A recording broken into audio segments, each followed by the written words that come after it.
Hello student, DK sir official में आपका स्वागत है। मैं डीके सर आप लोग के बीच में फिर से लेके आ गया हूँ कक्षा 12 का भौतिक विज्ञान चैप्टर नंबर 3 इम्पॉर्टेंट क्वेश्चन 2018 से 2024 तक का सभी इम्पॉर्टेंट क्वेश्चन और अनसॉल्व का चैप्टर वाइज सलूशन। तो मैं आज आप लोग को कैपेसिटर के बारे में बताऊँगा। संधारित्र किसे कहते हैं, संधारित्र से किस प्रकार का न्यूमेरिकल है, किस प्रकार का एमसीक्यू व वैकल्पिक क्वेश्चन है जो बोर्ड परीक्षा में आ सकता है। ठीक है ना। तो जो क्वेश्चन है इसको ध्यान से देखिएगा। जो क्वेश्चन है वो नीचे शो करते हैं, कभी कभी क्वेश्चन ऊपर शो करते हैं, कभी नीचे शो करते हैं। ठीक ना। तो आप नीचे भी देखिएगा, ऊपर भी देखिएगा। तो क्वेश्चन है, देखिए हम अनसॉल्व से पढ़ रहे हैं, जो नीचे की ओर शो कर रहा है उसको ध्यान से देखिए। क्वेश्चन है, किसी संधारित्र की धारिता की परिभाषा एवं मात्रक लिखिए। संधारित्र की धारिता का परिभाषा लिखना है, मात्रक भी बता देंगे, उसका सूत्र भी बता देंगे, बीमा भी बता देंगे। तो संधारित्र की धारिता, आइए हम बताते हैं संधारित्र के। संधारित्र एक ऐसा सिस्टम है, एक ऐसा निकाय है जो आवेश को संग्रहित करता है। आवेश को क्या करता है? संग्रहित करता है, इकट्ठा करता है। ठीक है। और फिर से आवश्यकता पड़ने पे उस आवेश को परिपथ में प्रवाहित करता है। आप लोग फैन में देखे होंगे एक कंडेंसर लगा होता है, ठीक ना। वो कंडेंसर ही संधारित्र है, वही कैपेसिटर, उसी को अंग्रेजी में कैपेसिटर, हिंदी में संधारित्र कहते हैं। और वह आवेश को इकट्ठा करता है और पंखे को चलाने में मदद करता है। तो आइए संधारित्र का हम परिभाषा लिखते हैं यहाँ पे। संधारित्र, संधारित्र आइए हम परिभाषा के माध्यम से बताते हैं। संधारित्र किसे कहते हैं? किसी चालक की धारिता, हाँ देखिए, किसी चालक की धारिता उस चालक की, उस हम हाफ में लिख रहे हैं, उस चालक की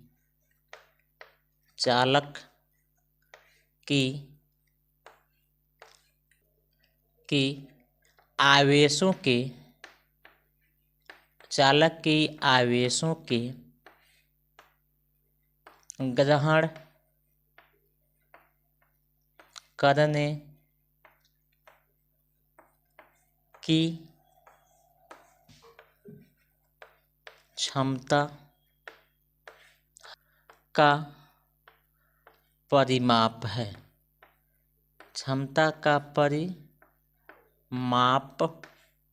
है। इसे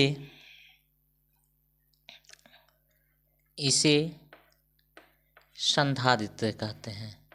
इसे क्या कहते हैं? संधारित्र कहते हैं।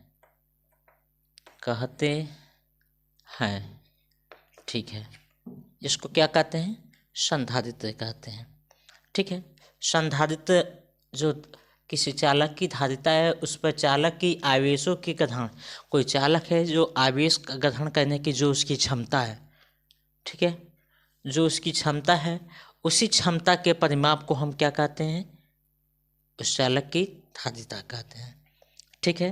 देखिए, जो Q है वो डायरेक्टली प्रोपोर्शनल भी होगा, यानी आवेश जितना अधिक रहेगा विभव भी उतना अधिक होगा।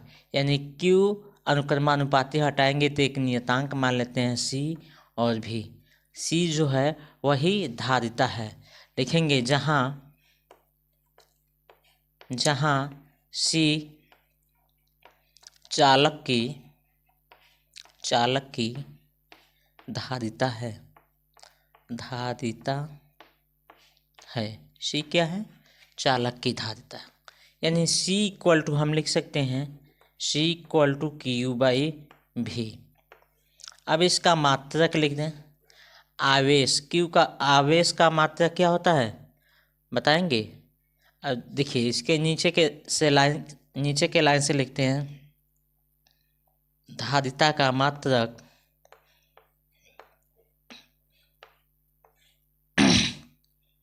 धारिता का मात्रक, धारिता का मात्रक, आवेश का मात्रक क्या होता है? धारिता का मात्रक इक्वल टू, आवेश का मात्रक क्या होगा? कूलाम, कूलाम और बटा, देखिए वोल्ट का मात्रक क्या होता है? विभव का मात्रक क्या होता है?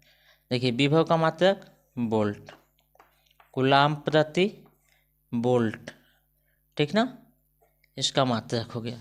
अब बीमा देखते हैं, ठीक है ना। लिखेंगे सी की बीमा, डायमेंशन इसका निकालते हैं। तो सी की बीमा, कूलाम का बीमा जो होता है, इसको तोड़ लेते हैं। देखिए कूलाम और बोल्ट को हम तोड़ेंगे, तो बोल्ट को तोड़ते हैं तो जूल प्रति कूलाम होता है। क्या होता है? जूल प्रति कूलाम। अब इसको आगे बढ़ाएंगे तो ऊपर हो जाएगा कूलाम स्क्वायर और नीचे हो जाएगा जूल, ठीक है। तो इसको तोड़ेंगे हम, इसको तो ऊपर कूलाम रहने देते हैं, कूलाम का बीमा डायरेक्ट लिख देंगे कूलाम, और नीचे तोड़ेंगे जूल को तो ये हो जाएगा न्यूटन मीटर। क्या हो जाएगा? Newton metre. अब बीमा लिख देते हैं। कूलाम का जो बीमा होता है वह होता है 80। कूलाम का बीमा क्या हो जाएगा? 80। कूलाम स्क्वायर है ना, यहाँ पे स्क्वायर है, और न्यूटन का क्या होता है? देखिए कूलाम का बीमा 80 हो गया, न्यूटन का बीमा होता है L/T⁻², और मीटर का बीमा हो जाएगा L। अब इनको कंबाइन करते हैं तो इसको लिख सकते हैं A² L², इनको मिलाएंगे mL²T⁻²।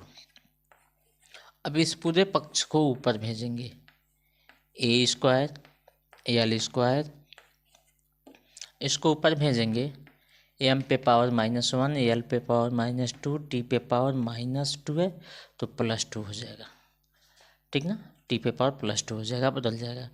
और यहाँ से कोष्टक प्लस को लिखें या ना लिखें कोई प्रभाव नहीं पड़ता है। अब इसको कंबाइन करके लिखते हैं, ठीक है ना। यहाँ पे देखिए 80 है ना, 80 होगा, L नहीं होगा, 80² होगा। कंबाइन करते हैं m⁻⁻1 L⁻⁻2 T⁻2 T⁻2 T⁻4 A⁻2 इसका बीमा हो गया, ठीक है। तो यह क्वेश्चन लगातार कई बार पूछा हुआ है, 2 नंबर में ये सब क्वेश्चन पूछे जाते हैं, ठीक है। इसके बाद हम अगला क्वेश्चन, आपको इम्पॉर्टेंट क्वेश्चन है जो बहुत ही इम्पॉर्टेंट है, उसका सलूशन हम बताते हैं। इसको आप लोग नोट कर लीजिए एक बार। अगला क्वेश्चन जो अनसॉल्व का है, वो क्वेश्चन क्या कर रहा है, आप लोग ध्यान से इसको देखिए। तो जो अगला क्वेश्चन है अनसॉल्व का, वो देखिए क्या कहता है। क्वेश्चन है संधारित्र की धारिता की परिभाषा दीजिए। धारिता हम पढ़ा दिए हैं, उसके आगे देखिए क्या कहता है। उसके आगे दिया है सिद्ध कीजिए कि आवेशित संधारित्र की स्थितिज ऊर्जा U = 1/2 CV², ठीक ना। क्वेश्चन नीचे शो कर रहा होगा आपको, CV², जहाँ C संधारित्र की धारिता तथा भी उसका विभवांतर है। यानी संधारित्र की धारिता तो हम आपको पढ़ा दिए हैं, अब उसका ऊर्जा निकालना है। तो ऊर्जा को सिद्ध करने के लिए कह रहा है, ठीक ना, ऊर्जा को क्या कह रहा है? सिद्ध करने के लिए कह रहा है। तो सिद्ध कैसे हम कर सकते हैं? दिया है 1/C ऊर्जा पूछा है ना, U = 1/2 CV², इसी को सिद्ध करना है, ठीक ना। हम लिख देते हैं संधारित्र की ऊर्जा, घबराने से कुछ नहीं होता है, ठीक ना। संधारित्र की ऊर्जा, अब संधारित्र की ऊर्जा को सिद्ध करना है तो हम लेके चलते हैं प्रूफ। ठीक है, इसमें प्रूफ, इसमें मानते हैं कोई एक चालक है। ठीक है, कोई एक चालक है जिस पे अल्प आवेश है, तो उस पे विभव नगण्य होगा, शून्य होगा। अब उस चालक को एक एक करके आवेश दे, उस चालक को क्या कहते हैं, एक एक करके आवेश दें। जब उस चालक को एक एक करके आवेश देंगे तो उसका कुछ ना कुछ विभव बढ़ेगा, आगे होगा, कुछ ना कुछ उसका विभव होगा। ठीक है ना।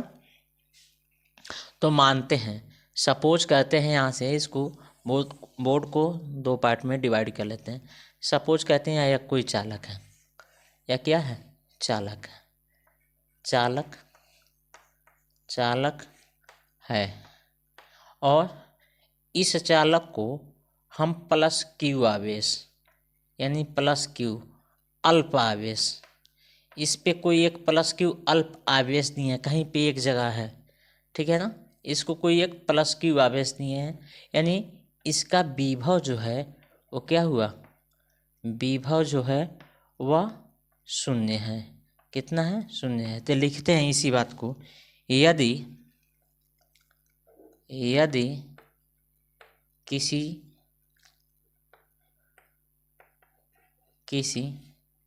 चालक, यदि किसी चालक पर अल्प क्यू, चालक पर अल्प प्लस क्यू आवेश है, तब उस चालक का विभव, उस चालक का विभव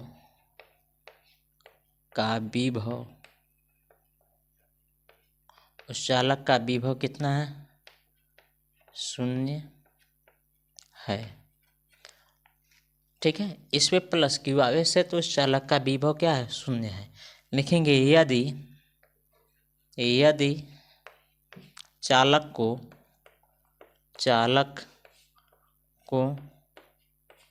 एक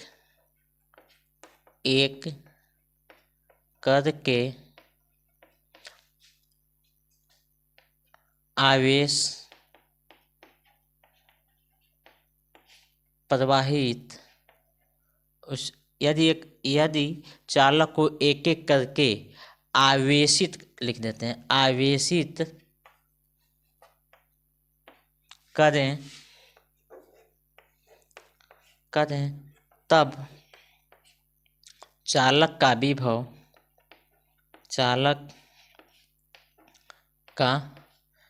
विभव ध्यान से देखिएगा, भी डैश तथा आवेश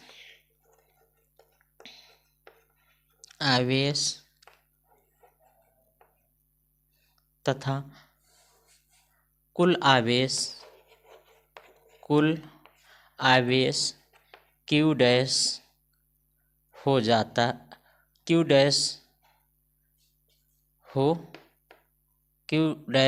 जाता है। अतः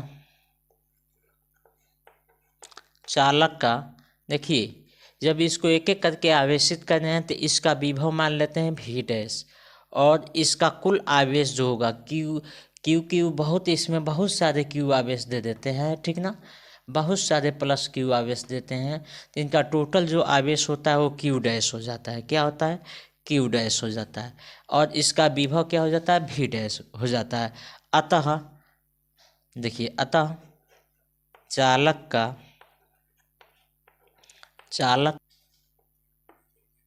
क्या लिखेंगे, विभव। तो चालक का विभव निकालते हैं, भी dash equal to Q dash by C. ठीक है ना, इस संधारित्र की धारिता के फार्मूला से ही आया है। इसके पिछले वाले में क्वेश्चन में हम ये धारिता पढ़ाए। ठीक है, अब लिखेंगे चालक चालक को अल्प आवेश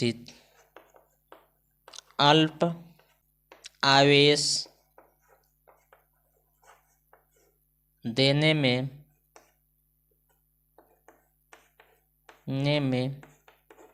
किया गया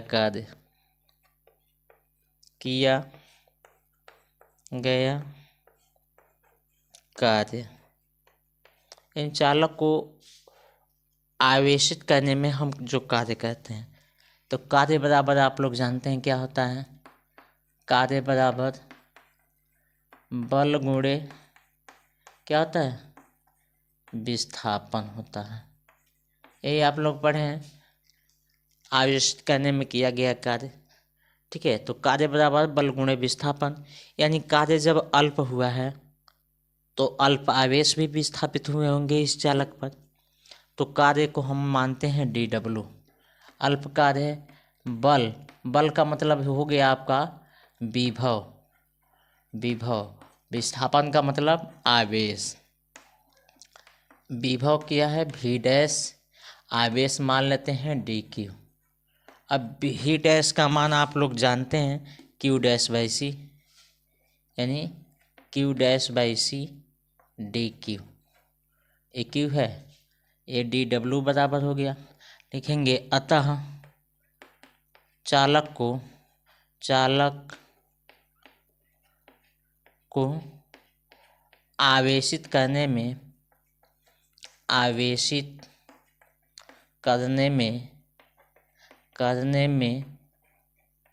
किया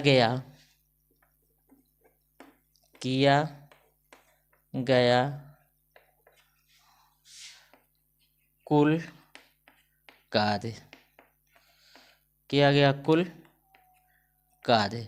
कुल कार्य निकालेंगे, इंटीग्रेट करेंगे dw। इंटीग्रेशन आवेशित हम कहाँ से कहाँ तक कर रहे हैं, 0 से q तक, ठीक ना। तो यह हो गया q'/c dq। हम उसको आवेशित करें, अल्प आवेश था, नगण्य के बराबर बहुत कम आवेश था, तो 0 मान लेते हैं। कहाँ तक आवेशित किए हैं, q आवेश तक, ठीक है ना। मान लिए हम q आवेश तक, इसमें बहुत छोटे छोटे आवेश q आवेश तक दे दिए इसको। तब dw को इंटीग्रेट करेंगे, ये w हो गया। अब देखो 1/c कांस्टेंट धारिता को बाहर करेंगे, इंटीग्रेशन 0 से q' dq। इसको हम करेंगे तो 1/c, q' का करेंगे तो q' का स्क्वायर बाई 2 बटा 0 से q। इंटीग्रेशन का फार्मूला आप डिस्क्रिप्शन में लिंक है, वहाँ से पढ़ लेना। 1/c, अब देखिए Q square upper limit minus lower limit, 1/2 बाहर कर लें तो एक बार इस q' की जगह पे q रखेंगे और माइनस एक बार 0 रखेंगे, तो इसको सॉल्व करेंगे तो ये हो जाएगा 1/2, ठीक है ना। 1/2 q/c क्या हो जाएगा, q²/c, a स्क्वायर हो जाएगा, ठीक ना। q²/c क्योंकि वह स्क्वायर है, ठीक है। अब हम जानते हैं q बराबर क्या होता है, यहाँ पे थोड़ा सा स्पेस है तो सॉल्व कर दिया जाए, चलो नीचे ही सॉल्व कर देते हैं। q बराबर क्या होता है, c भी। तब q बराबर c भी होता है तो यहाँ से निकालेंगे w = 1/2, q² की जगह पर लिखेंगे c² v² बटा नीचे है c से एक स्क्वायर कट गया, बचा यहाँ पे।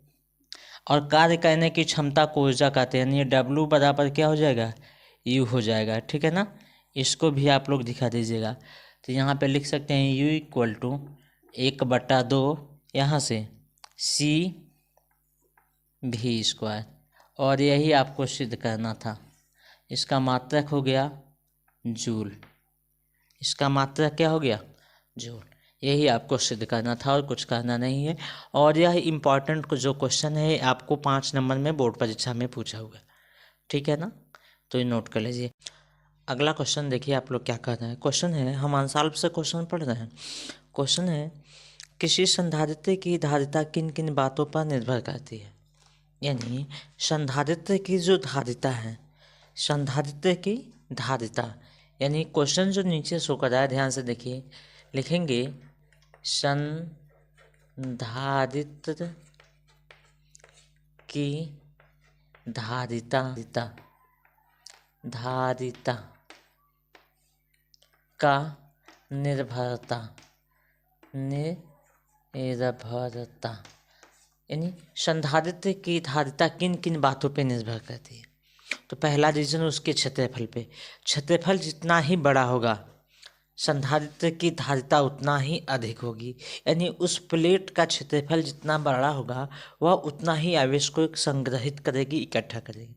दूसरा, संधारित्र की प्लेटों के बीच की दूरी कम होनी चाहिए, न्यूनतम बहुत कम नहीं होनी चाहिए, न बहुत अधिक होनी चाहिए, एक मानक दूरी होनी चाहिए प्लेटों के क्षेत्रफल के अनुसार। संधारित्र की धारिता डायरेक्ट यहाँ पे नहीं लिखते हैं, पॉइंट नंबर पहला लिखते हैं, संधारित्र की धारिता क्षेत्रफल पर निर्भर करती है। यानी संधारित्र की धारिता किस पर निर्भर करती है? क्षेत्रफल पे। यानी धारिता जो होगी सी डायरेक्टली प्रोपोर्शनल ए होगा, यानी जितना ही अधिक उसका धारिता होगा यानी उतना ही बड़ा क्या होगा? क्षेत्रफल होगा प्लेट का। पॉइंट नंबर 2 देखिए, पहला तो क्षेत्रफल पर निर्भर हो गया। दूसरा पॉइंट देखिए, प्लेटों के बीच की दूरी, हम बताएं ना, लिखेंगे संधारित्र की धारिता, संधारित्र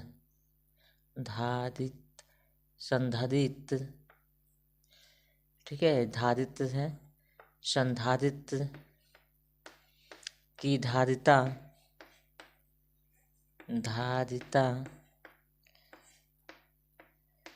प्लेटों की बीच की दूरी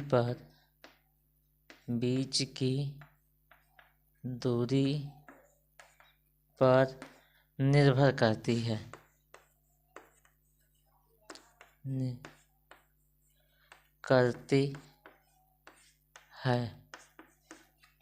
संधारित्र की धारिता किस पर निर्भर करती है? प्लेटों के बीच की दूरी पर। हम बताए हैं प्लेटों के बीच की दूरी न ही अधिक होनी चाहिए न ही कम होनी चाहिए, लेकिन यहाँ पे सबसे अधिक मानते हैं जो धारिता है वह प्लेटों के बीच की दूरी के व्युत्क्रमानुपाती होती है, यही हम मानते हैं।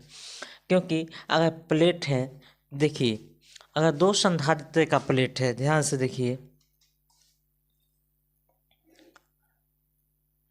दो ये संधारित्र हैं, इनके प्लेटों की दूरी बहुत अधिक है तो एक दूसरे को प्रतिकर्षित कम करेंगे, ठीक ना। ये मान लेते हैं धन प्लेट है और ये ऋण प्लेट है, दोनों के बीच की दूरी अगर बहुत अधिक है तो एक दूसरे को कम प्रतिकर्षित करेंगे, आवेश कम संग्रहित होगा। तो यह जो धारिता होती है see directly inversely proportional 1/d, यानी बीच के दूरी के व्युत्क्रमानुपाती। यानी दूरी बढ़ाएंगे तो धारिता घटेगी, धारिता बढ़ाएंगे तो दूरी घटेगी, एक दूसरे के उल्टा होती है। तीसरा हो गया प्लेटों के बीच के माध्यम पे, यानी लिखेंगे संधारित्र की धारिता प्लेटों के बीच के माध्यम पर, प्लेटों के बीच के माध्यम पर निर्भर करती है। क्या कहती है? निर्भर करती है। संधारित्र की धारिता किस पे निर्भर करती है? प्लेटों के माध्यम पे। तुमको समझ में आया जी? आ गया ना? ठीक है। यानी यहाँ पे लिखेंगे सी डायरेक्टली प्रोपोर्शनल के कोई मान लेते हैं परावैधुतांक माध्यम, ठीक है ना। माध्यम अगर अच्छे क्वालिटी का है तो धारिता बढ़ाएंगे तो माध्यम भी बढ़ेगा, ठीक है ना। तो इसको आप लोग नोट कर लीजिए। अंशाल्व का जो अगला क्वेश्चन है देखते हैं क्या दिया है। जो नीचे शो कर रहा है, कभी कभी क्वेश्चन ऊपर भी शो करता है, तो आप लोग क्वेश्चन देखिए, हम पढ़ रहे हैं। अगला जो क्वेश्चन है, ठीक है, इसमें दिया है चित्रानुसार संयोजन के समतुल्य संधारित्र की धारिता ज्ञात कीजिए। एक फिगर बनाया है और कह रहा है चित्रों के अनुसार समतुल्य संधारित्र की धारिता ज्ञात कीजिए।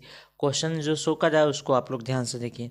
यानी इसमें कुल धारिता निकालना है, तो कुल चित्रानुसार संयोजन में समतुल्य संधारित्र की धारिता ज्ञात करना जो फिगर दिया है। तो आइए हम इस फिगर के द्वारा हम आपको सॉल्यूशन बताते हैं। क्वेश्चन में संधारित्र में पहले तो हम लिख लेते हैं गिवन डेट में हम उसको बनाते हैं। देखिए, तीन संधारित्र को किस प्रकार जोड़ा है, तीन संधारित्र को जोड़ा है। देखिए किस प्रकार में जोड़ा है, फिगर हम बना रहे हैं जो आपके क्वेश्चन पेपर में दिया हुआ है। इसको मान लिया है C1, इसको मान लिया है C2, इसको मान लिया है C3। C1 का मान आपका जो क्वेश्चन में दिया है, इधर देखिए,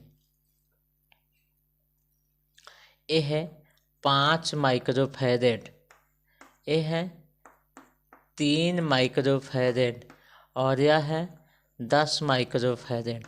कह रहा है इस संयोजन में कुल धारिता ज्ञात कीजिए। तो आप ध्यान से समझिए, कुल धारिता निकालेंगे तो सबसे पहले हम बगल वाले को देखते हैं, इसके बगल में यह है या इसके बगल में यह है। तो बगल वाला जो होता है वो किस क्रम में होता है, बगल वाला जो होता है, बगल वाला वो श्रेणी क्रम में होता है संधारित्र में, और प्रतिरोध में भी बगल वाला श्रेणी क्रम होता है।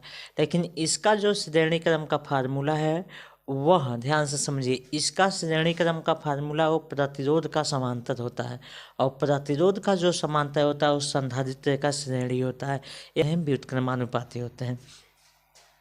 तो यहाँ पे ये दोनों किस क्रम में है, तो लिखेंगे C1 व C2 किस क्रम में है, श्रेणी क्रम में है। C1 व C2 किस क्रम में, श्रेणी क्रम में है। तब 1/C equal to 1/C1 plus 1/C2।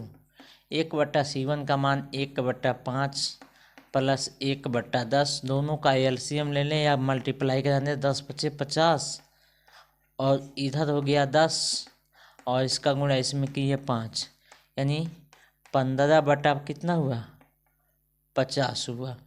1/C का मान, तो C का मान हो जाएगा 50/15।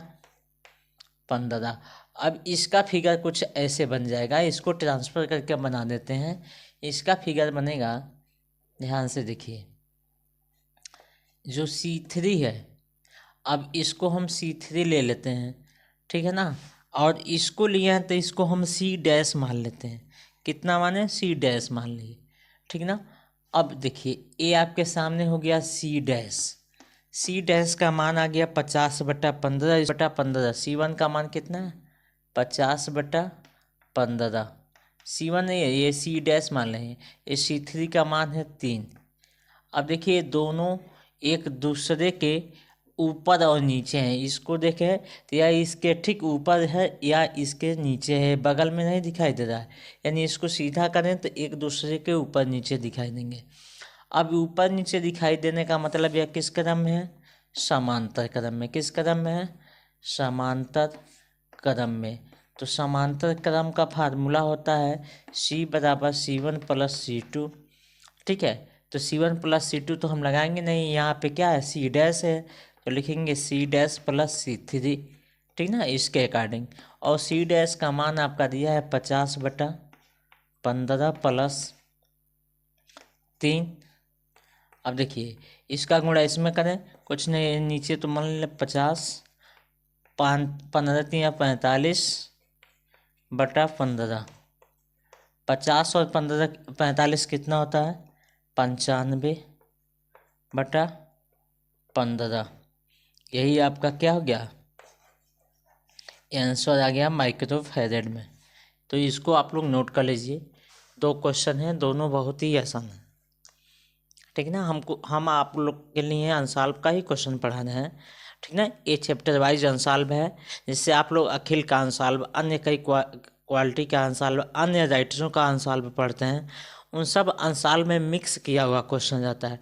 आप जब पढ़ते हैं तो घबरा जाते हैं कि ये पहले चैप्टर का है कि दूसरे का है, तीसरे का है, चौथे का। आपको टेंशन होने लगता है कि हम अब किस चैप्टर का क्वेश्चन पढ़ें। तो इसलिए मैं आप लोग के बीच में लेके आ गया हूँ चैप्टर वाइज अनसॉल्व क्वेश्चन, ठीक है।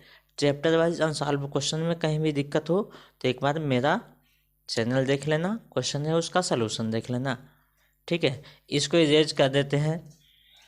अगला क्वेश्चन जो शो कर रहा है, मैं फिर से उस अगले क्वेश्चन को अनसॉल्व से पढ़ रहा हूँ, ध्यान से देखिए। क्वेश्चन दिया है 10 पिकोफैरेड का एक संधारित्र 50 वोल्ट की बैटरी से जोड़ा गया है। संधारित्र में कितनी स्थिर वैद्युत ऊर्जा संचित है। यानी 10 पिकोफैरेड का है, 50 वोल्ट से जोड़ा गया है। ऊर्जा पूछ रहा है कितने पिकोफैरेड का है, 10 पिकोफैरेड का है। सॉल्यूशन आप लोग देखिए, सॉल्यूशन में लिखते हैं गिवन डैट कितने पिकोफैरेड का है, 10 पीएफ का है। क्या है, संधारित्र की धारिता है। तो पिकोफैरेड को हम फैरेड में बदल देते हैं। पिकोफैरेड को फैरेड में बदलेंगे तो 10 गुणे 10 पे पावर -12 फैरेड हो जाएगा। कितने वोल्ट का है, V इक्वल टू है 50 वोल्ट है ना, 50 वोल्ट है। एक बार हम देख लें, हाँ 50 वोल्ट की बैटरी से जोड़ा गया है। U का वैल्यू पूछ रहा है।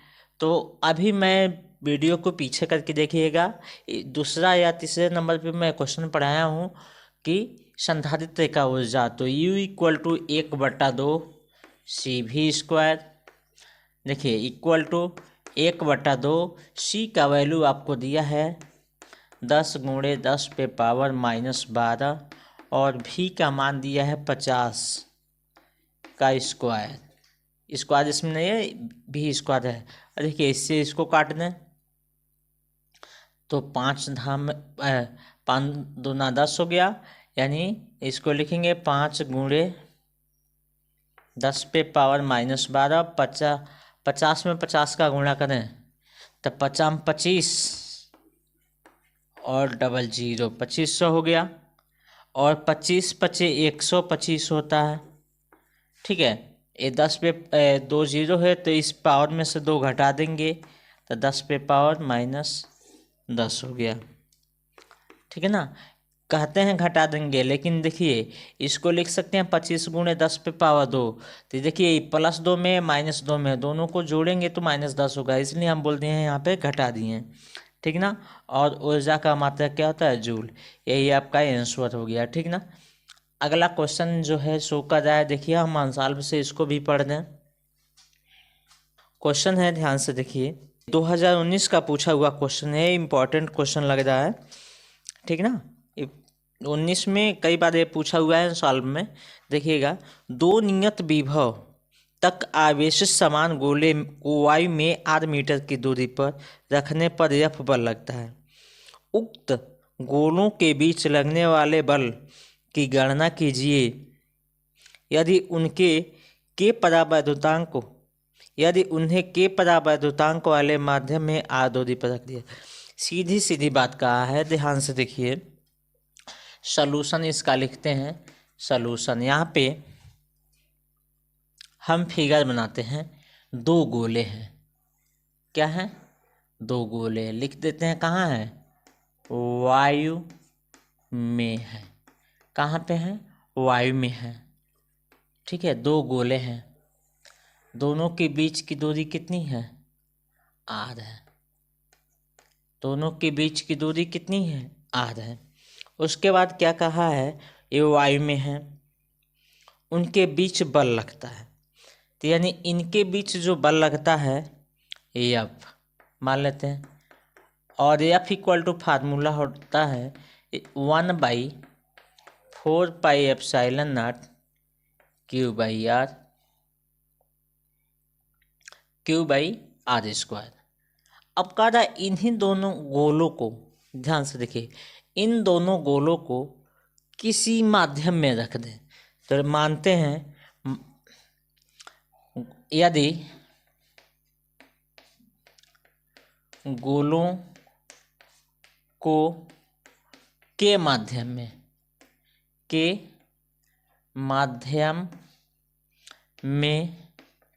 रखने पर बल, यानी जो दोनों गोले हैं, एक यह गोला है, ठीक है ना, और एक यह। अब इसको उतने ही दूरी पर, एक कहाँ रखे थे, वायु में, अब इसको किस में रखें, उतने ही दूरी पर के माध्यम में इसको रखें। किस में, के माध्यम में इसको रखें। तब इन पर कितना बल लगेगा, तब जो बल लगेगा F dash equal to 1/4 pi epsilon nought, ठीक है।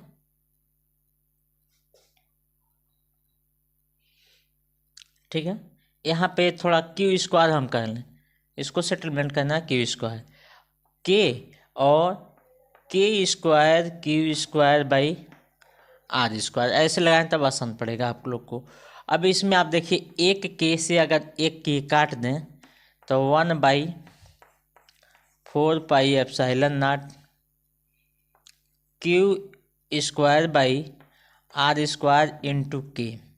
अब इतने पूरे का मान आप लोग देखिए F है, तो इसको लिख सकते हैं F dash equal to F के, और यही आपका बल दोनों गोलों को जब किसी के माध्यम में रखेंगे तो जो बल लगेगा F डैश वह F के इक्वल होगा। इसको भी आप लोग नोट कर लीजिए, ठीक है। इस तरह का क्वेश्चन आप लोग को फंसाने के लिए दे देगा, और एक क्वेश्चन आपको कहीं भी, ठीक ना, क्लास में नहीं पढ़ाया जाएगा, क्योंकि आपके न्यूमेरिकल में इस टाइप का न्यूमेरिकल ही नहीं मिलेगा, ठीक है ना। अगला क्वेश्चन देखिए क्या दिखाई देता है। अगला क्वेश्चन जो शो कर रहा है उसको हम देखते हैं। देखिए, हम आंसर से पढ़ रहे हैं, ऊर्जा घनत्व से क्या समझते हैं, या संधारित्र का ऊर्जा घनत्व से क्या समझते हैं। तो संधारित्र का जो ऊर्जा घनत्व है उसको आप देखिए, यह क्वेश्चन छोटा है लेकिन 1 नंबर में पूछता है। संधारित्र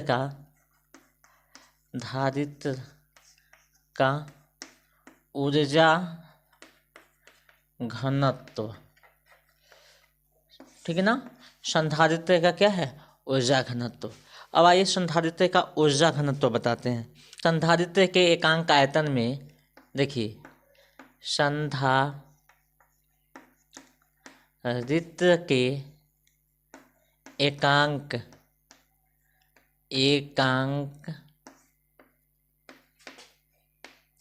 आयतन में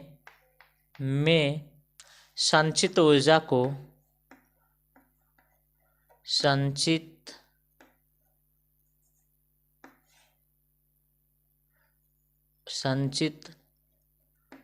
ऊर्जा को क्या कहते हैं, ऊर्जा घनत्व कहते हैं। क्या कहते हैं, ऊर्जा घनत्व कहते हैं। संधारित्र के एकांक, ध्यान से समझिए, संधारित्र के एकांक आयतन, कोई संधारित्र है जो उसके एकांक किसी एक आयतन में जितनी ऊर्जा संचित रहती है, ठीक ना।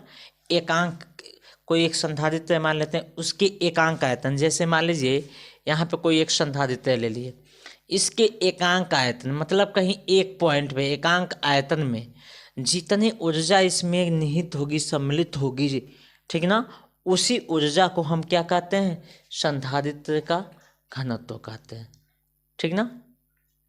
संचित ऊर्जा को क्या कहते हैं, ऊर्जा घनत्व, या संधारित्र का ऊर्जा घनत्व कहते हैं। ये आपको 1 नंबर में कंपल्सरी क्वेश्चन में पूछा जाता है, ठीक है। अगला हम आंसर से क्वेश्चन बोल रहे हैं, आप लोग देखिएगा।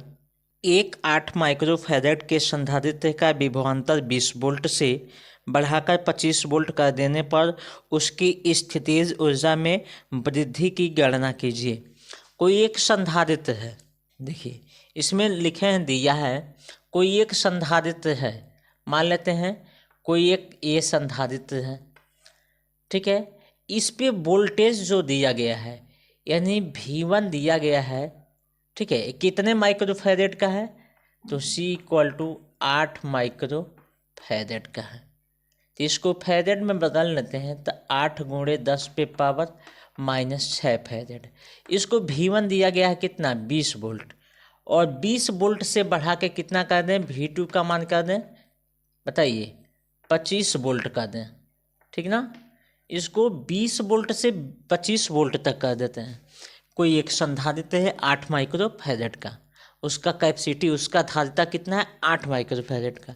यदि उस पे वोल्टेज को हम 20 वोल्ट से बढ़ाकर 25 वोल्ट कर दें, कहाँ तक, 20 वोल्ट से बढ़ाकर 25 वोल्ट कर दें, और तब उसकी ऊर्जा पूछ रहा है, तो बहुत आसान है ना, आप लोग लगा दीजिए। इसका ऊर्जा पूछ रहा है तो ऊर्जा U का मान पूछता है, तो आप लोग फार्मूला पढ़ें, U = 1/2 CV², लेकिन इसमें 2 भी है तो इसको 1/2 CV2 - V1 ऐसे स्क्वायर कर दीजिए। 1/2 C का मान आप देखिए 8 × 10⁻⁻ कितना है, -6 फैरेड, और V2 का मान आपको दिया है 25 का स्क्वायर -20 का स्क्वायर। अब देखिए इसको काट दीजिए तो 4 × 10⁻⁻6 2 चौको 8 होता है, और देखिए 25 से हमें कितना होता है बताएंगे आप, 625 होता है, और 20 में 20 का गुणा करेंगे 400 होगा। 625 में से 400 घटा दीजिए, 225 गुणे यानी 10⁻⁻6 और गुणे 4। देखिए 4 में 225 का गुणा करिए, 5 चौको 20 का 0, 4 दूना 8 और 2 10 का 0, 4 दूना 8 और 1 9 गुणे 10⁻⁻6, ठीक है। 2 0 से इसमें से 2 जोड़ दें इसमें, ठीक ना, तो इसको लिख सकते हैं 9 × 10⁻⁻4। और एनर्जी का मात्रक आप लोग पढ़े हैं, ऊर्जा का जो मात्रक होता है वो क्या होता है, जूल। ये आपका आंसर हो गया, ठीक है। इम्पॉर्टेंट क्वेश्चन का है सॉल्यूशन। अगला क्वेश्चन जो अब बोर्ड पे शो करेगा उसको ध्यान से देखिए, जो हम क्वेश्चन दे रहे हैं बहुत ही इंपॉर्टेंट है, और इसी टाइप का क्वेश्चन आपको पूछता भी है, बहुत आसान भी होता है, फंसा भी देता है बोर्ड परीक्षा में। तो मैं ये आपके लिए कोशिश करता हूँ कि सब इम्पॉर्टेंट क्वेश्चन बता दूँ। तो ये जो क्वेश्चन है बोर्ड पे शो करा, देखिए तो दिया है, एक समांतर प्लेट संधारित्र की प्रत्येक प्लेट का क्षेत्रफल A तथा उनके बीच की दूरी d है। चित्र के अनुसार प्लेटों के बीच K1 तथा K2 पर वैद्युत के गुटके रखे हैं। संधारित्र की धारिता ज्ञात कीजिए। बहुत बढ़िया। देखिए 2 संधारित्र दिया है, फिगर कुछ ऐसे बनाया है, इसमें 2 संधारित्र बनाया है, ठीक है। यहाँ पे लिखा है 3/A, इस पे +2 आवेश है, और इनके बीच में ऐसे एक गुटका लगा दिया है। अब यह इधर भी बढ़ा है इसको 2 A संधारित्र को, और इस पे अब 3 प्लस आवेश रखा है, और यहाँ पे लिखा है 2/3 क्वेश्चन में देखिए 2/3A ऐसे लिखा है, ठीक है ना। और दोनों के बीच की दूरी जो दिया है वो D दिया है, ठीक है। इधर का माध्यम K2 है, इधर का माध्यम K1 है। तो यहाँ पहले प्लेट की धारिता निकालेंगे, लिखेंगे पहले प्लेट की धारिता निकालेंगे, पहले प्लेट की धारिता, तो C1 = ε0 K1 A/3 पहले प्लेट का हो गया। अब दूसरे प्लेट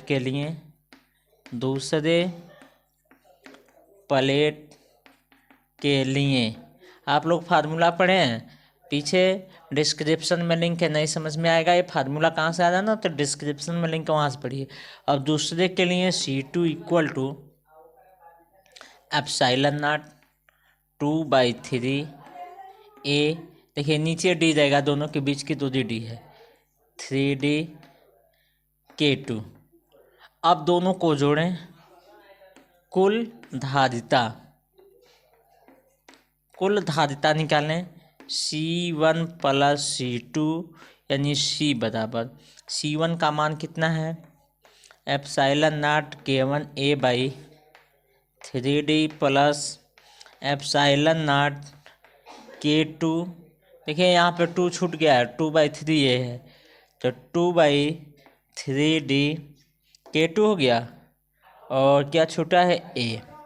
अब देखिए दोनों का हर बराबर है तो जोड़ देंगे, जोड़ेंगे तो हो जाएगा C इक्वल टू, देखिए एप्सिलॉन नॉट A दोनों कॉमन है, तो एप्सिलॉन नॉट A कॉमन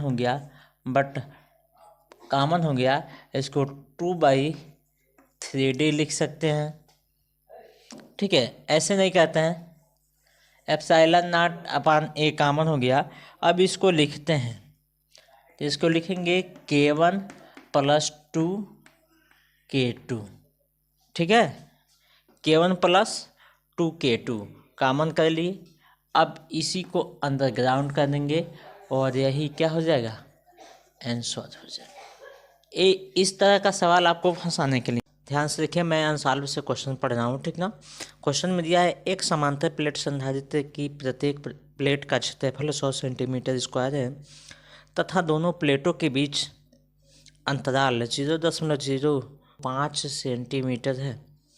यदि संधारित्र को 3.54 माइक्रो कूलाम आवेश दिया जाए तो इसकी प्लेटों के बीच कितना विभवांतर होगा, यानी विभवांतर भी का मान पूछ रहा है। यदि प्लेटों के बीच अंतराल बढ़ाकर 0.05 सेंटीमीटर कर दिया जाए तो नया विभवांतर क्या होगा, एप्सिलॉन नॉट का मान दिया है 8.85 × 10⁻⁻12 फैरेड मीटर। तो क्वेश्चन आप लोग को नीचे दिखाई दे रहा है, हम इसमें से लिख देते हैं, आंसर से लिख देते हैं क्या क्या दिया है। क्षेत्रफल दिया है, समांतर प्लेट संधारित्र का क्षेत्रफल दिया है, यानी लिखते हैं, ध्यान से देखिए, यहाँ पे लिखते हैं सॉल्यूशन में लिखते हैं गिवन डेट, क्या लिखते हैं, गिवन डेट। देखते हैं क्या क्या दिया है। देखिए दो समांतर प्लेट संधारित्र है, संधारित्र कैसा है, ऐसा है, समांतर प्लेट है, दोनों प्लेट कैसे हैं, एक दूसरे के समांतर हैं। समांतर प्लेट संधारित्र का क्षेत्रफल यानी A का मान दिया है 100 सेंटीमीटर स्क्वायर, तो इसको मीटर में बदल लें, 100 × 10⁻⁻2। इसके बीच की दूरी या D का मान दिया है, 0.025 सेंटीमीटर है ना, आवेश है 3.54 माइक्रो कूलाम। अब देखिए ये जो D है सेंटीमीटर की ये दूरी है, इसको मीटर में बदल लें, तो यह हो जाएगा 0.025 × 10⁻⁻2 मीटर। माइक्रो कूलाम को कूलाम में बदल, ठीक है, 3.54 को कूलाम में बदल लें तो 10⁻⁻6 कूलाम हो गया। यहाँ पे तो भी आपको ज्ञात करना है, अक्वारा प्लेटों के बीच की दूरी बढ़ा दें, लिख लेते हैं, प्लेटों के बीच की दूरी 0.05 सेंटीमीटर, अर्थात दूरी जो हो गई वो 2 गुनी हो गई। दूरी कर देने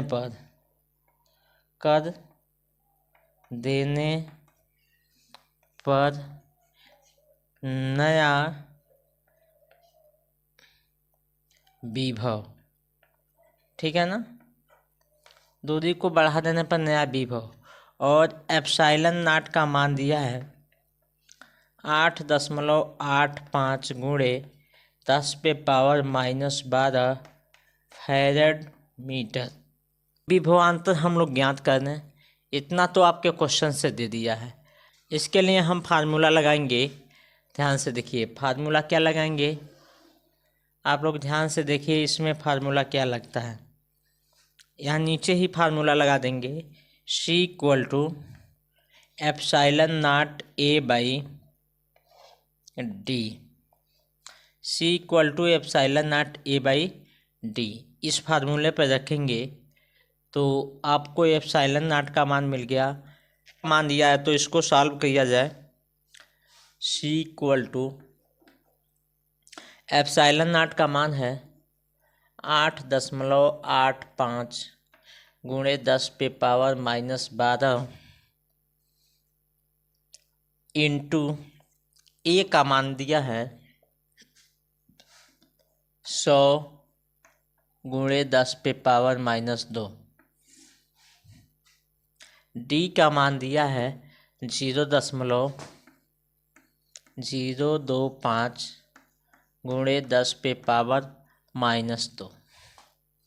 देखिए 10⁻⁻2 से 10⁻⁻2 कट गया। यह 100 को लिख सकते हैं, 100 का गुणा इसमें कराएंगे तो 885 गुणे 10⁻⁻12 बटा 0.025। देखिए इस दशमलव को अगर इधर आगे हम बढ़ाते हैं या ऊपर नीचे इसके, ठीक ना, 10⁻³ से गुणा करा दें और 10⁻³ से भाग दे दें, ठीक है ना।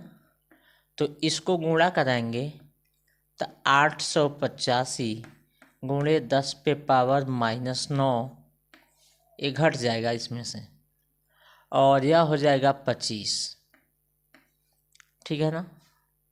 यह 25 हो जाएगा। 25 से इसमें भाग देते हैं, 25 से भाग देते हैं। यहाँ पे रफ कार्य हम लोग कर लेते हैं। यहाँ पे लिख लेंगे रफ, यानी 825 में 25 से भाग देते हैं, 885 में भाग देते हैं 25 से। 25 तियाँ 75, 10 85 और 13 बचा। 25 बचे 125, 10 बचा, 25 चौको 100, ठीक है ना। ये कितना आ गया आपका, ये आ गया 35.4 गुणे 10⁻⁻9। दशमलव को इधर बैक में कहते हैं, इस पावर में से घटा देंगे, यानी 3.54 गुणे 10⁻9 में से -1 करेंगे यानी 10⁻−10। या आप धारिता का मान मिल गया, सी का मान मिल गया। हमको क्या निकालना है, विभव निकालना है। विभव निकालने के लिए आप लोग ध्यान देंगे, विभव निकालने के लिए फार्मूला पढ़े हैं Q = CV। तो लिख सकते हैं Q = CV। भी निकालना है तो V = Q/C। Q का मान कितना है, Q का मान है 3.54 गुणे 10⁻⁻6, यानी 3.54 गुणे 10⁻⁻6 बटा C का मान है 3.54 गुणे 10⁻−10, ठीक है ना। इन दोनों से यह कट गया, 6 में से 10 घटा दें, यानी V = 1 गुणे 10⁻, ऊपर इसको ले चलें तो +10, 6 10⁻4, 10⁻4 कितना है 4, किस में आएगा वोल्ट में, एक आंसर हो गया, ठीक ना। अब दिया है प्लेटों के बीच की दूरी बढ़ा दें। ध्यान से देखिए, प्लेटों के बीच की दूरी क्या करें, बढ़ा दें। दूरी बढ़ाते हैं, बढ़ा के कितना करते हैं, 0.05, यानी दूरी को दोगुना कर दिए, ठीक ना। तो दूरी को दोगुना कर दिए तो विभव भी दोगुना हो जाएगा। लिखेंगे दूरी को दोगुना करने पर विभव करने पर नया विभव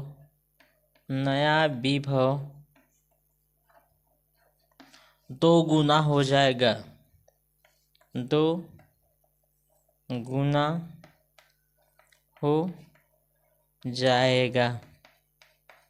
तो v डैश इक्वल टू 2 × 1 × 10⁻⁴। तो यह हो जाएगा 2 × 10⁻⁴। ये नया विभव, ये आपका आंसर हो गया फाइनल। तो इसको आप लोग नोट कर लीजिए, स्क्रीनशॉट कर लीजिए। हम अगला क्वेश्चन आपको बताते हैं। अगला जो क्वेश्चन है उसको ध्यान से देखिए, जो बोर्ड पे शो कर रहा है, हम इधर सॉल्व कर देते हैं। क्वेश्चन है, पढ़ रहे हैं। ये 2019 का पूछा हुआ है, अंसाल में कई सन में पूछा हुआ है, तो इसको हम सॉल्व कर देते हैं। क्वेश्चन पढ़ रहे हैं, बोर्ड पे शो कर रहा है, ध्यान से आप लोग देखिए। क्वेश्चन है, एक समांतर प्लेट संधारित्र की प्रत्येक प्लेट का क्षेत्रफल 100 सेंटीमीटर स्क्वायर है। देखिए यहाँ पे पढ़ते भी जाते हैं, लिखते भी जाते हैं। क्या दिया है, समांतर प्लेट संधारित्र का प्रत्येक प्लेट का क्षेत्रफल। यहाँ पे सॉल्यूशन लिखते हैं, सॉल्यूशन गिवन डैट यह संधारित्र है, संधारित्र के जो प्लेट हैं प्रत्येक, यानी दोनों प्लेट का जो क्षेत्रफल है ए इक्वल टू कितना है, 100 सेंटीमीटर स्क्वायर, यानी ई का मान दिया है। वैद्युत क्षेत्र की तीव्रता को प्रति कूलाम है, 100 न्यूटन प्रति कूलाम है। जो प्लेट यह है, ध्यान से देखिए, यह और यह, इन दोनों प्लेट पे क्या निकालना है, क्यू का मान निकालना है। दोनों प्लेट पे क्या निकालना है, क्यू का मान। दोनों का समान क्षेत्रफल, यानी प्लेट दोनों समांतर है, तो क्यू का मान निकालना है। तो इसके लिए हम सूत्र लगाते हैं, ध्यान से देखिए। जो फार्मूला इसमें लगाए हैं सेम फार्मूला इसमें भी लगाएंगे। तो C इक्वल टू फार्मूला है ε0A/d, ठीक है ना। अब देखिए लिखते हैं, इधर थोड़ा साइड हो जाते हैं, आपको दिखाई देगा। वी नो डैट क्या आप जानते हैं, Q बराबर C बराबर Q/V। देखिए ये यहीं से आया है, C बराबर Q/V। अब देखिए इक्वेशन 1 इक्वेशन 2, दोनों में C इक्वल है, तो comparing both equation we get, दोनों समीकरण को तुलना करेंगे, यानी एक साइड बराबर है तो दूसरा साइड भी बराबर होगा, यानी Q/V इक्वल टू ε0/A/d। यानी Q का मान निकालने, आवेश का मान निकालना है, Q इक्वल टू ε0A/V/d, ठीक है ना, V/d। Also we know that, हम जानते हैं, आल्सो वी नो डैट,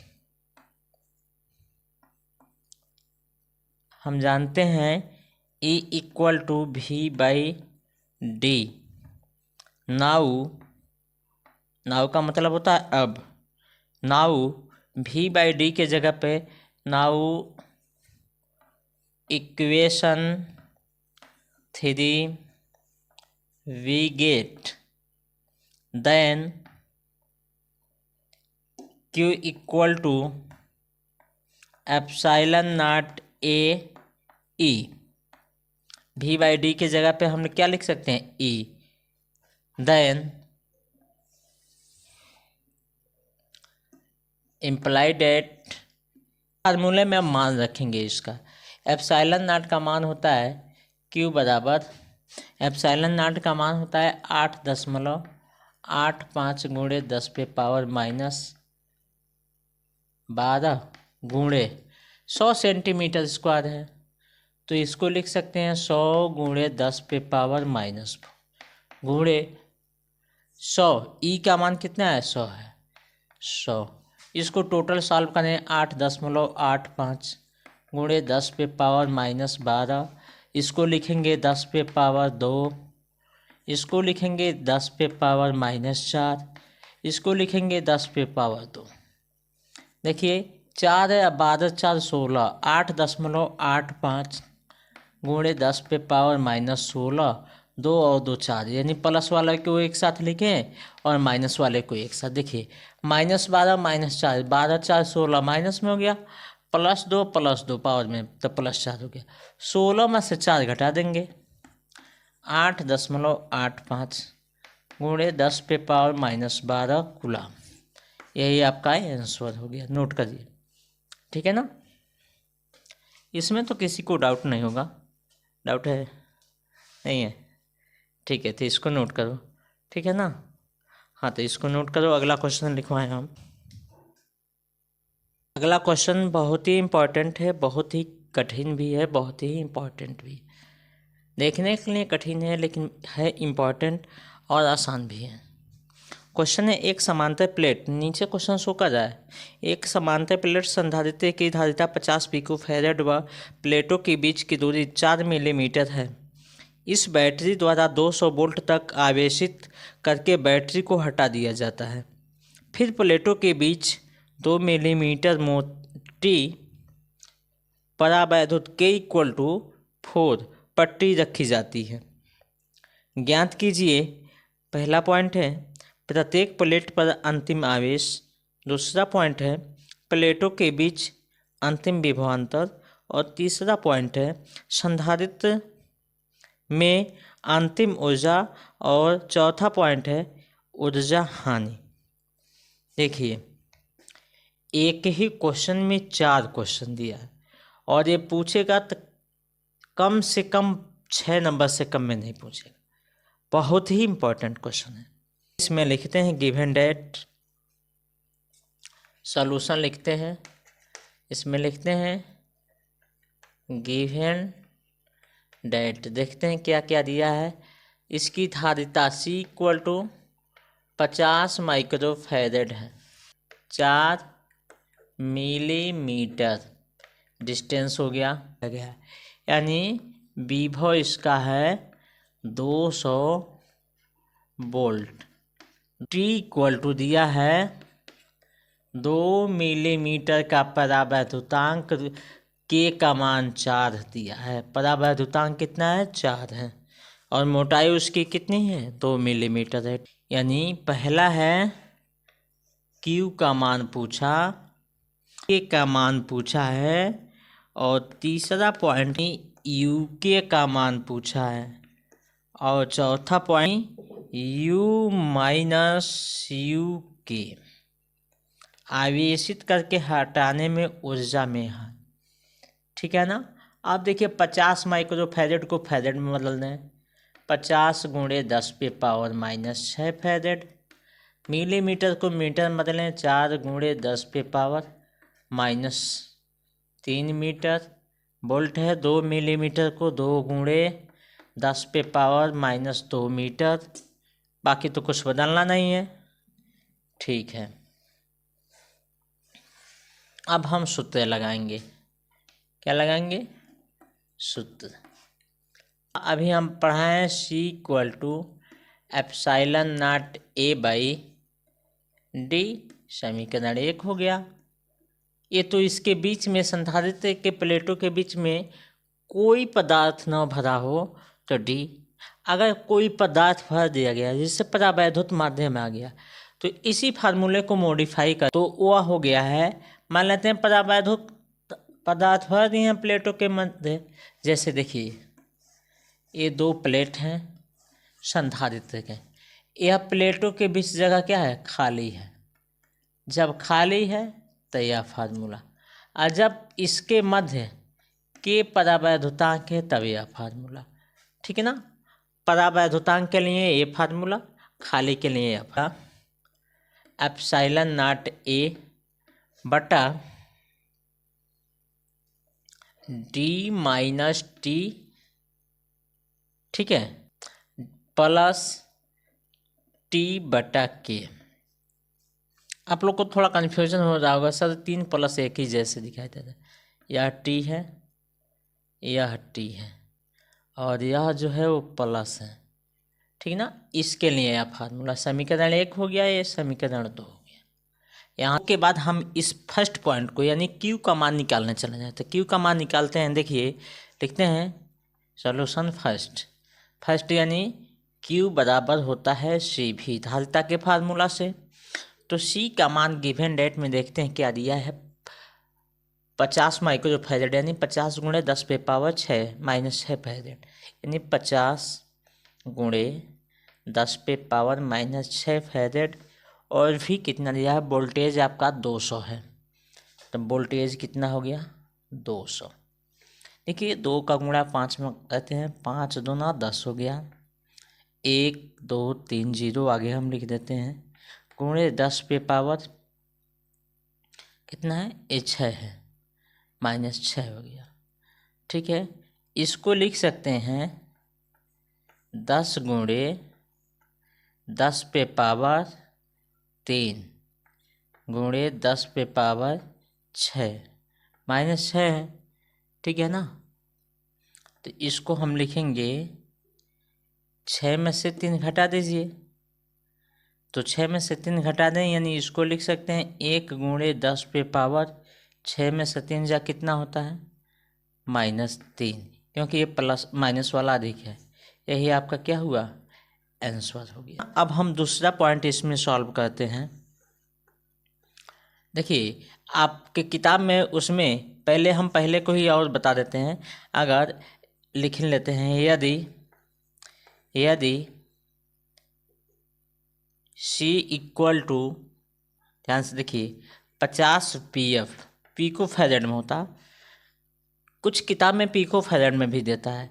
तो यहाँ पे 50 × 10 पे पावर -12 फैरेड होता, और तब लगाते Q बराबर C भी।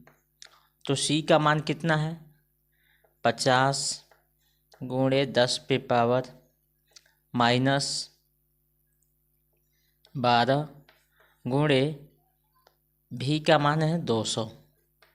ध्यान से देखिए, यानी 5 दूना 10 तब भी हो जाता, और 3 0 बढ़ जाता, गुणे 10 पे पावर -12। ठीक है ना। अब इसको लिख सकते हैं 10 पे पावर 4 0 से कैंसिल कर देंगे तो -8 हो जाएगा क्यू का मान, या कूलम में आ गया। ठीक है ना। तो देखिए इसमें 2 अंशाल में 2 तरह से दिया है। जो अंशाल का क्वेश्चन शो कर रहा है उसमें पिको फैरेड लिखा है। ठीक ना।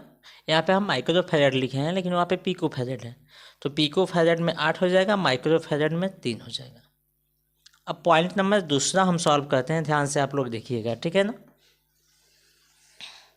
पॉइंट नंबर 2 क्या कह रहा है, 2 में आपको निकालना है भी के तो फार्मूला हम यह जो है वो सेम। देखिए इसके बीच में कोई परावैधुत पदार्थ है तब अब निकालना है।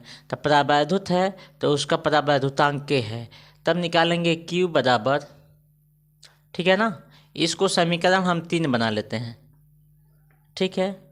अब देखिए Q बराबर C के, ठीक है ना, Q बराबर C के भी के, हम मान निकाल रहे हैं भी के का। तो यहाँ पे ध्यान से देखिए, भी के का मान निकालें, इसको 4 बना लें। समीकरण 3 और 4 का एक पक्ष बराबर है तो दूसरा ऑलरेडी बराबर होगा। ठीक है ना। तो लिखेंगे इक्वेशन 4 and 3 वी गेट 3 और 4 से, यानी 4 और 3 से हमने यह पाया कि यानी 4, इसमें भी Q का मान से भी है, इसमें भी Q का मान C के भी के है। तो दोनों का लेफ्ट हैंड साइड इक्वल है तो राइट हैंड इक्वल होगा, यानी सी भी बराबर सी के भी के का मान निकालना है, तो भी के सी के को इधर भेजेंगे तो सी बटा सी के इंटू भी हो जाएगा। ठीक है ना। अब भी के का मान देखिए के है जी, यह आर के जैसे दिखाई दे रहा है, के है। का मान दिया है, सी का मान, सी के का मान, सी का मान है, सी के का मान है। तो पहले हम वैल्यू पुट कर लेते हैं। लिखेंगे समीकरण 5 में, ध्यान से देखिएगा, समीकरण 5 में समीकरण 1 व 2 का मान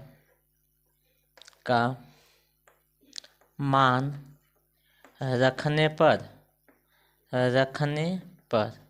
मान रखने हैं सी का मान, तो लिखेंगे भी के इक्वल टू, देखिए सी का मान कितना है, epsilon not a by D, epsilon not a by D बटा ए भी है बगल में, सी के का मान है epsilon not A D minus T plus T by के, एप्सिलॉन नॉट ए बटा D minus T plus T by के। अब इसको सॉल्व किया जाए, तो सॉल्व करने के बाद एप्सिलॉन नॉट ए से एप्सिलॉन नॉट ए कट गया, ठीक है ना। डी माइनस टी नीचे लिखते हैं, D minus T plus T बटा के पूरे का बटा इन डी नीचे आ जाएगा, डी इंटू भी, ठीक है ना।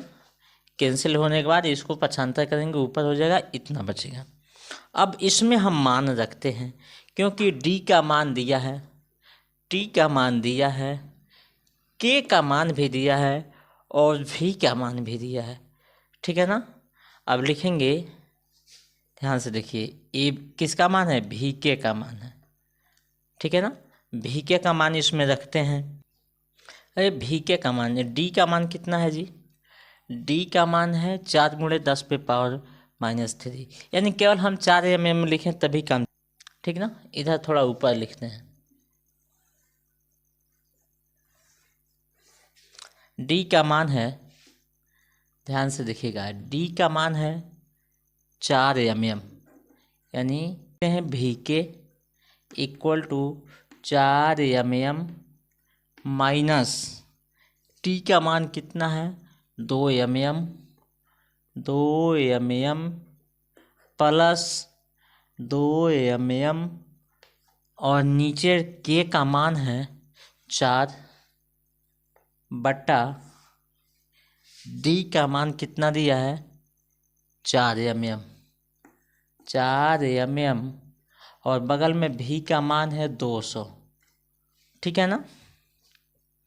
अब इसको घटा दीजिए, तो 4 में से 2 जा 2 हो गया, प्लस इसको काट दीजिए 1/2, 2 × 2, 2 × 4, तो यह हो गया 1/2 बटा 4 × 200, 2 × 4 = 5, 5 देखिए इसका गुणा इसमें करेंगे हर बराबर करने के लिए, ठीक ना। तो ये 5/2 × 200 बटा 4, 2 से 2 काट दिए एक बार में, एक यानी 5 × 5, 2 0 बटा 4 यानी 125, भी के का मान आ गया 125 वोल्ट, ठीक है ना, 125 वोल्ट। यह आपका दूसरा आंसर हो गया। तीसरा क्या कह रहा है, यूके पूछ रहा है जी, ठीक ना। तीसरा क्या कह रहा है, यूके, इतना नोट करिए, हम थर्ड वाला बताएं आपको। यूके का मान निकाल दें, उसके बाद यू माइनस यूके का मान निकालना है, ठीक है ना। तो इस यूके का फार्मूला निकालना है, ठीक है ना। तो यूके का फार्मूला निकालने के लिए, यूके का मान निकालने के लिए, यानी यूके का संधारित्र की ऊर्जा आप लोग पढ़े हैं, तो यूके के लिए फार्मूला जो है 1/2, देखिए यूके इक्वल टू, ये दोनों लगा देते हैं इतना में, ठीक ना, 1/2 क्यू भी। अब देखिए यूके इक्वल टू 1/2, क्यू का मान कितना है जी, क्यू का मान इसमें है, क्यू का मान हम निकाले हैं यहाँ पे, एक 10⁻⁻8 है और एक 1 × 10⁻³ है। तो चलो 8 वाला को लेके चलते हैं, इसी को लेके चलते हैं, क्वेश्चन में यही दिया है आपके, ठीक ना, इसी को लेके चलते हैं, ध्यान दीजिएगा 10⁻⁻8 को। तो यहाँ पे लिखते हैं 10⁻⁻8 गुणे भी का मान, यानी भी के का मान। अभी इसके पिछले वाले क्वेश्चन में आप लोग निकाले हैं भी के इक्वल टू 125, तो लिखेंगे 125, सीधा सीधा निकाल दीजिए, 10⁻8 125 में 2 से भाग दे लेते हैं, ठीक ना, 125 में 2 से भाग देते हैं, 2 छक्के 12, 2 दूना 4, 2 पच्चे 62.5, ये रफ कार्य है आपका, ठीक है ना। तो इसका आ गया यूके इक्वल टू 62.5 गुणे 10⁻⁻8। इसको लिख सकते हैं 6.25 गुणे 10⁻⁻7, यह आपका आंसर हो गया, ठीक है ना। अब चौथा देखिए, चौथा में u माइनस यू के निकालना है, तो फार्मूला लिख दीजिए u माइनस यू के इक्वल टू 1/2, इसी के अकॉर्डिंग क्यू भी के, पहला क्या है क्यू भी माइनस एक क्यू है 1/2 क्यू भी के, कॉमन ले लीजिए, 1/2 क्यू कॉमन हो गया, भी माइनस भी के 1/2, क्यू का मान है 10⁻⁻8, भी का मान है 200 और भी के का मान है 125। ध्यान से देखिएगा, 1/2 गुणे 10⁻⁻8 और यह हो गया 75 हो गया ना, 200 में से 125 निकालिए 75, बात समझ में आया ना, हाँ ठीक है। 75 को 2 से काट दो, 2 तिहाई 6, 1 2 7 14, 2 25 10, 37.5 गुणे 10⁻⁻8 जो आंसर है भी नोट कर। बहुत ही आसान क्वेश्चन है, कभी कभी दिमाग पे नहीं चढ़ेगा आप लोग को भी तो फंस जाएगा, तो इसलिए कहते हैं इसको थोड़ा ध्यान से देखें। इस क्वेश्चन को हम इरेज कर देते हैं, एक बार आप लोग नोट कर लीजिए, स्क्रीनशॉट कर लीजिए। जो क्वेश्चन है हम आंसर से पढ़ रहे हैं, क्वेश्चन जो नीचे शो कर रहा है देखिएगा, क्वेश्चन क्या कह रहा है, ठीक है ना। क्वेश्चन देखिए, क्वेश्चन है फिगर में दिया है, ध्यान से देखिए, 3 समरूप संधारित्र C1, C2 तथा C3 जिनकी प्रत्येक की धारिता 6 माइक्रोफैराड है 12 वोल्ट की बैटरी से जुड़े हैं, जो कि चित्र में प्रदर्शित है, ज्ञात कीजिए। पहला पॉइंट है, ध्यान से देखिए क्वेश्चन, प्रत्येक संधारित्र का आवेश, पहला पॉइंट। दूसरा पॉइंट है परिपथ की समतुल्य धारिता, ठीक है ना, परिपथ की समतुल्य धारिता ज्ञात करना है। तो हम चित्र को बना देते हैं और सॉल्यूशन आपको बता देते हैं, ठीक है। लिखते हैं सॉल्यूशन में लिखते हैं गिवन डेट क्या दिया है फिगर। तो फिगर सबसे पहले ध्यान से देखिए और बनाइए। फिगर कुछ ऐसे बनाया है, एक यहाँ पे कैपेसिटर लगा दिया, एक यहाँ पे कैपेसिटर लगा दिया, ठीक है, और बीच में एक बैटरी लगाया है। बीच में क्या लगाया है, एक बैटरी कितनी है, 12 वोल्ट की है, 12 वोल्ट की बैटरी, और एक कैपेसिटर यहाँ पे जोड़ दिया है, ठीक है ना, एक कैपेसिटर यहाँ पे जोड़ दिया है। इसका नाम C1, या C2 या C3। फर्स्ट पॉइंट इसमें देखिए क्या पूछता है, पहला है यानी Q का मान पूछ रहा है, ठीक ना, इसका भी आवेश और C3 यानी तीनों का आवेश पूछ रहा है। दूसरा पॉइंट है तुल्य धारिता, तुल्य धारिता, ठीक है ना, तुल्य धारिता पूछता है। तो पहले तुल्य धारिता निकाल देते हैं। और प्रत्येक संधारित्र है वो कितने माइक्रोफैरेड का है, तो C1 बराबर C2 बराबर C3 इक्वल टू कितना है, 6 माइक्रोफैरेड है। तो यह दोनों किस क्रम में जुड़े हैं लिखेंगे। पहले हम दूसरा सॉल्व करते हैं, ठीक है ना। सॉल्यूशन में हम दूसरा लिखते हैं, सॉल्व, दूसरा सॉल्यूशन लिखते हैं, ठीक ना। अब यहाँ से लिखते हैं, दोनों ये ऊपर नीचे हैं तो किस क्रम में है, ध्यान से देखिए। ऊपर नीचे तो समांतर में है, और समांतर के लिए फार्मूला होता है 1/C बराबर 1/C1 plus 1/C2। 1/C1 1/6 plus 1/6, यानी कितना हुआ, 2/6 बराबर 1/3। तो AC डैश का मान निकालते हैं। तो C डैश बराबर 3 माइक्रोफैरेड आपका हो गया। अब यह दोनों जुड़ गया, इसके लिए नया फिगर बनाते हैं। जो नया फिगर होगा यहाँ पे उसको देखिए आप लोग। जो नया फिगर होगा इसका, ये दोनों जोड़े हैं तो 3 माइक्रोफैरेड आया, ठीक ना। तो नया जो फिगर होगा इन तीनों को जोड़ने के बावजूद, दोनों को जोड़ने के बावजूद, तो यह 3 माइक्रोफैरेड, ठीक है। यहाँ पे एक 12 वोल्ट की बैटरी, ठीक है, ये 12 वोल्ट, और यहाँ पे एक कैपेसिटर है, ध्यान से देखिए C3, और यह है C डैश। यह दोनों एक दूसरे के किस क्रम में है, कोई बताएगा, बताओ।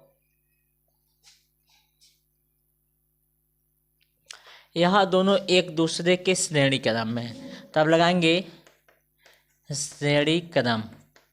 श्रेणी क्रम में C बराबर C1 प्लस C2, यानी C1 का मान लेते हैं, C डैश प्लस C3 लिखते हैं। इसको जोड़ना है ना, तो C डैश का मान है 3 माइक्रोफैरेड प्लस इसका है 6 माइक्रोफैरेड, यानी 9 माइक्रोफैरेड। कुल धारिता कितना गया, 9 माइक्रोफैरेड, या एंसर सेकंड का हो गया। अब आप ध्यान से देखिए, अब हम लगाते हैं Q का मान निकालते हैं। Q का मान निकालते हैं तो C3 की धारिता निकालते हैं। C3 पर धारिता नहीं, सॉरी, C3 पर आवेश, C3 पर आवेश निकालें तो C3 है तो Q बराबर C3V। देखिए C का मान, धारिता कितना है, 6 × 10⁻⁻6 माइक्रोफैरेड। विभव 12 वोल्ट, 12 × 6 72, इसको लिख सकते 72 × 10⁻⁻6, इसको लिख सकते हैं 7.2 × 10⁻, बताइए -5 हो जाएगा, यह कूलम हो गया। देखिए C3 का मान निकल गया। C1 प्लस C2 का टोटल मान है 3 माइक्रोफैरेड, ठीक है। तो 3 माइक्रोफैरेड है C1 प्लस C2 का मान। तो इसके लिए हम C1 का मान कैसे निकालें, क्या अब हम निकालेंगे C1 तथा C2 पर आवेश, क्या निकालेंगे, C1 तथा C2 पर आवेश, ठीक ना, C1 तथा C2 पर आवेश। तो Q बराबर C dash V। C dash का मान कहीं निकला है 3। अब V का मान बताइए 12 वोल्ट, यानी C डैश का मान है 3 माइक्रोफैरेड को बदल लेते हैं, 3 × 10⁻⁻6, और V का मान है 12। तो 12 यानी 36 × 10⁻⁻6, यानी 3.6 × 10⁻⁻5, ठीक ना, इधर दशमलव किया है तो यह कूलम में आ गया। यानी एक संधारित्र पे इतना आवेश होगा, ठीक है ना। तो इसको आप नोट करिए, इरेज कर दूँ मैं, ठीक है, नोट करिए। ये क्वेश्चन आंसर समय पढ़ा हूँ, इसको ध्यान से देखिए। दिए गए परिपथ में A और B बिंदुओं के बीच तुल्य धारिता ज्ञात कीजिए। यानी परिपथ दिया है A और B के बीच में तुल्य धारिता ज्ञात करना है। तो आपको फिगर में जैसे डिस्प्ले पर नीचे दिखा रहा है क्वेश्चन, तो इसको आप लोग ध्यान से देखिए, ठीक ना। हम इसका सलूशन आपको बताते हैं। लिखते हैं गिवन डेट, क्या दिया है फिगर में, ध्यान से देखिए। उधर फिगर में कुछ ऐसा फिगर दिया है। व्हीटस्टोन सेतु आप लोग पढ़े हैं, ठीक ना। व्हीटस्टोन सेतु पे न्यूमेरिकल दिया है, व्हीटस्टोन सेतु पे न्यूमेरिकल है, ठीक ना। ठीक है, व्हीटस्टोन सेतु पे किस तरह है, एक कैपेसिटर यहाँ, एक कैपेसिटर यहाँ, एक कैपेसिटर यहाँ, एक कैपेसिटर यहाँ है। इसको कहा दिया ए बी, ए सी। और देखिए इनके बीच में भी एक कैपेसिटर है। यहाँ 8 माइक्रोफैरड है, ये 6 माइक्रोफैरड है, ये भी 6 माइक्रोफैरड है, ये 3 माइक्रोफैरड है, ये भी 3 माइक्रोफैरड है। फिगर में दिखाई दे रहा है। कहा जाए इसका तुल्य धारिता ज्ञात कीजिए। क्या ज्ञात करना है, तुल्य धारिता ए बी के बीच, ठीक ना। इसका तुल्य धारिता ज्ञात करना है। देखिए तो ए बी के बीच ज्ञात करना, सी और डी को नगण्य मानेंगे। आप जानते हैं व्हीटस्टोन सेतु में 3 और 3 6 ये सब बैलेंस के कंडीशन में होते हैं, P/Q R/S के रूप में होते हैं। तो अगर इसको देखिए, इसमें धारा प्रवाहित नहीं होगी। व्हीटस्टोन सेतु के अनुसार धारा ऐसे बंद पास का नियम कैसे आपके नियम में बताया गया, ठीक ना। डिस्क्रिप्शन में लिंक है, वहाँ से आप लोग पढ़ लेना। देखिए यहाँ पे अगर सी और डी को नगण्य मानते हैं, क्योंकि एक और बी के बीच में ज्ञात करना है, तो 3 और 6 ऐसे 3 और 6 एक दूसरे के श्रेणी क्रम में होंगे, और ए भी 3 और 6 श्रेणी क्रम में होंगे। तो लिखेंगे ए सी बी से, इससे समझ में आएगा हम इसको सॉल्व कर रहे हैं, ठीक ना। लगाएंगे श्रेणी क्रम यानी 1/c dash equal to 1/c1 plus 1/c2। 1/c1 का मान 3 है, 1/3 प्लस 1/6, दोनों का एलसीएम लेंगे 3, 3 दूना 6 प्लस 1, यानी नीचे दोनों का एलसीएम 6 हो जाएगा। 3 से भाग देंगे 6 में तो 2 बार में कटेगा, और 6 से भाग देंगे 6 में तो 1 बार कटेगा। वही लिखे हैं 2 + 1, 2 1 3, 3/6, 1/c बराबर। तो यहाँ पे लिखते हैं c बराबर हो जाएगा 6/3 यानी 2, c बराबर 2 माइक्रोफैरड, ठीक है। इसको जोड़े हैं 2 माइक्रोफैरड, उसी तरह इसको भी जोड़ेंगे, ठीक ना, c डैश। इस तरह अगर इसको भी जोड़ेंगे तो 2 माइक्रोफैरड आएगा, यानी c डबल डैश बराबर क्या हो जाएगा, 2 माइक्रोफैरड, ठीक है। अब यह देखिए, इसको जोड़ें तो इस बिंदु पे आ गया, इसको जोड़ें तो इस बिंदु पे, दोनों एक दूसरे के ऊपर और नीचे है, यानी ऊपर नीचे में समांतर क्रम आ गया। तब लगाएंगे समांतर क्रम।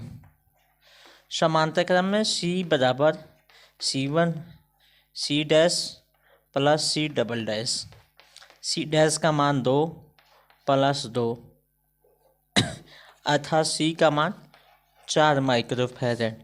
कुल धारिता आपके आंसर में 4 माइक्रोफैरड होगा। इसको नोट कर लीजिए आप लोग, बहुत ही इंपॉर्टेंट क्वेश्चन है, ठीक है ना। क्वेश्चन पढ़ रहे हैं आप लोग, ध्यान से देखिए बोर्ड पे। यह नीचे दिए गए विद्युत परिपथ में ज्ञात कीजिए, विद्युत परिपथ दिया है उसमें क्या ज्ञात कीजिए, प्रत्येक संधारित्र में संग्रहित आवेश बिंदु ए तथा बी के बीच विभवांतर। बहुत बढ़िया, ए और बी के बीच में विभवांतर और संग्रहित आवेश ज्ञात करना है। तो ठीक है, क्या फिगर में हम लिख लेते हैं सॉल्यूशन में लिखते हैं गिवन डेट। फिगर में देखते हैं क्या क्या बनाया है, वैसे सेम टू सेम हम फिगर बना लेते हैं, बिना फिगर के इसको सॉल्व आप नहीं कर पाएंगे, बना लेते हैं। और इस तरह का सवाल बिना फिगर के लगा नहीं पाएंगे, इस तरह का सवाल कई बार पूछा हुआ है अल्टरनेट करके, तो इसको ध्यान से देखिए। एक कैसे संधारित्र बनाया है, एक कैसे बनाया है। ठीक है, इन दोनों के बीच में पॉइंट एक माना है ए। अब देखिए इन दोनों के बीच में एक प्रतिरोध, यहाँ पे एक प्रतिरोध, इस पॉइंट को माना है बी, इस पॉइंट को कैपिटल ए और इस पॉइंट को कैपिटल बी। इसके बीच में 1 ओम का एक प्रतिरोध लगा दिया और इसके बीच में एक 12 वोल्ट की बैटरी लगा दी। कितने वोल्ट की? 12 वोल्ट की। ये प्लस है या माइनस है? ठीक ना। अब देखिए यह दिया है 1 माइक्रोकूलम, माइक्रोफैरेड है। ठीक है, यह 1 माइक्रोफैरेड, 1 माइक्रोफैरेड, यह 2 माइक्रोफैरेड। और यह ओम दिया है 3 ओम और ये 6 ओम। इसमें 2 कंडीशन पूछा है। फर्स्ट कंडीशन है, ध्यान से देखिए, उधर दिखा रहा है बगल में, बहुत ही इंपॉर्टेंट क्वेश्चन है। ठीक है ना। फर्स्ट कंडीशन जो दिखा रहा है आपको, दिया है प्रत्येक संधारित्र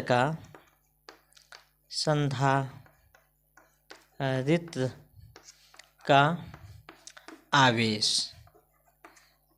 सेकंड क्वेश्चन है प्रत्येक संधारित्र ए कैपेसिटर का आवेश। दूसरा क्वेश्चन है, ध्यान से देखिए क्या कहता है दूसरा क्वेश्चन,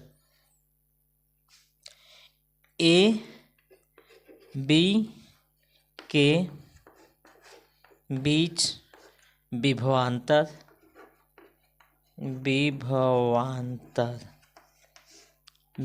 निकालना है। जब आपको विभवांतर निकालना है, ध्यान दीजिएगा, जब आपको विभवांतर निकालना है तब परिपथ में कुल धारा निकालना पड़ेगा। यानी परिपथ में कुल धारा कितना है, तो यहाँ से लिखते हैं,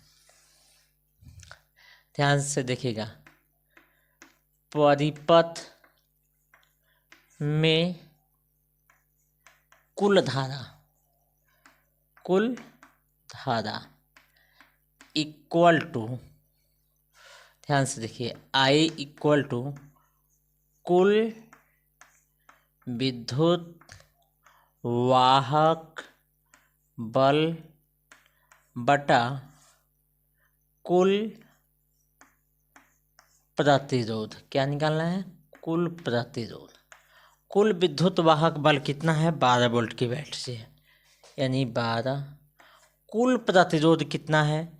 1 ओम, 3 ओम, 6 ओम। तो लिखते हैं 1, इधर से चलते हैं, 6 + 3 यानी 12/10 यानी 1.2 एम्पियर। परिपथ में धारा का मान कितना है? 1.2 एम्पियर धारा का मान निकल गया।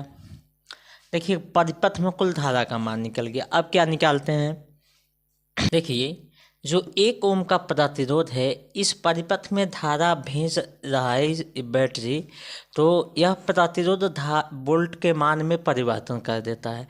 कुछ यह वोल्ट को रोक लेता है, कुछ वोल्टेज को यह संग्रहित कर देता है, कम कर देता है, क्योंकि यह 1 ओम का है। तो लिखेंगे 1 ओम प्रतिरोध के कारण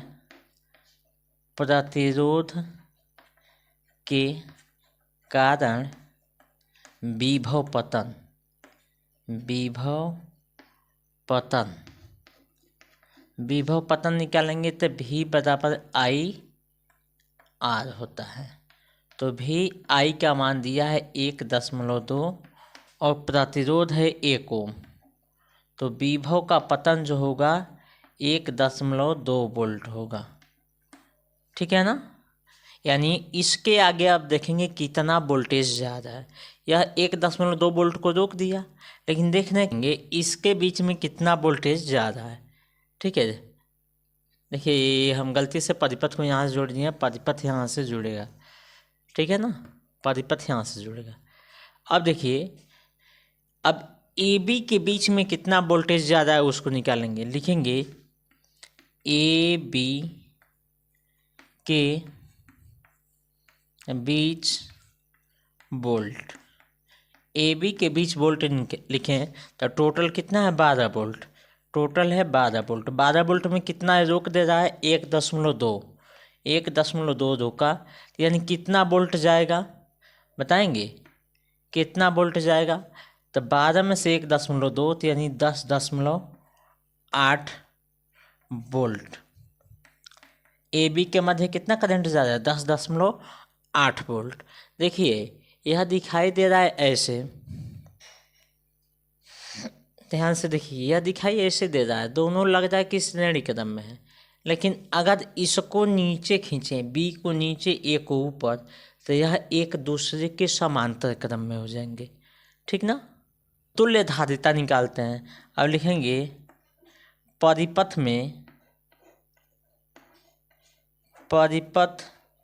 में कुल धारिता, कुल लिखें या तुल्य लिखें? कुल धारिता किस क्रम में है? लिख लेते हैं श्रेणी क्रम। अब श्रेणी क्रम में कुल धारिता निकालते हैं, तो 1/C equal to 1/C1 plus 1/C2 equal to C1 का मान 1 मानते हैं, C2 का 2 मानते हैं। 1/1 प्लस 1/2, इसका गुणा इसमें, इसका गुणा इसमें, इसका गुणा इसमें, तो 2 प्लस 1/2 3/2, यानी इसको उल्टा करें तो उसको उल्टा करें, तो C बराबर 2/3 माइक्रोफैरेड। कुल धारिता आपका निकल गया। अब देखिए कुल धारिता निकल गया, प्रत्येक संधारित्र पर आवेश निकालना है, तो कुल धारिता निकल गया आपका।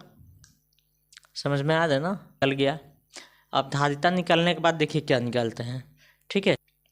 तब यहाँ से फर्स्ट पॉइंट निकालते हैं, ठीक है ना। लिखेंगे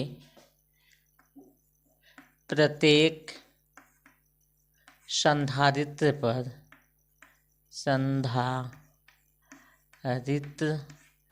पर आवेश Q बराबर क्या होता है? CV। Q बराबर CV। Q का मान कहीं दिया है? निकालने हैं? नहीं निकालने हैं, सॉरी। Q का मान निकालना है। C का मान 1 माइक्रोफैरेड, 2 माइक्रोफैरेड, यानी टोटल C का मान 2/3 माइक्रोफैरेड। विभवांतर कितना है इधर? तो इधर विभवांतर ए बी के मध्य जो विभव जा रहा है वो जा रहा है 10.8 वोल्ट। धारिता कितना है टोटल? देखिए धारिता है 2/3, यानी 2/3। विभव ए बी के बीच में कितना विभव जा रहा है? तो आपका 10 वोल्ट जा रहा है, तो 10.8 जो है लिख देंगे, यानी 10 दूना 20 और 8 दूना 16, 21.6/3। 7 की 21, 7.2, यानी Q का मान कितना आएगा? 7.2। यही आपका प्रत्येक संधारित्र पर आवेश हो गया। ये फर्स्ट का था। अब सेकंड का हम निकालते हैं, विभव निकालते हैं। भी ए पर विभव, भी बी पर विभव, तो निकालेंगे VA माइनस VA विभव। तो V बराबर क्या होता है बताएंगे? Q/C होता है। यहाँ से देखिए, अगर यहाँ पे लिख लेते हैं थोड़ा सा, देखिए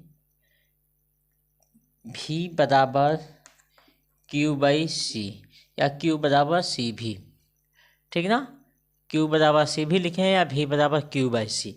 तो जहाँ पे V लिखे हो आप विभवांतर VA माइनस VA, और इसके बराबर होगा Q/C1। पहले के लिए निकालेंगे तो, ठीक है ना। तो इसके लिए लिखेंगे Q/C1 पहले के लिए, क्यों? फर्स्ट संधारित्र की बात करें, ठीक ना। तो Q का मान कितना निकला है?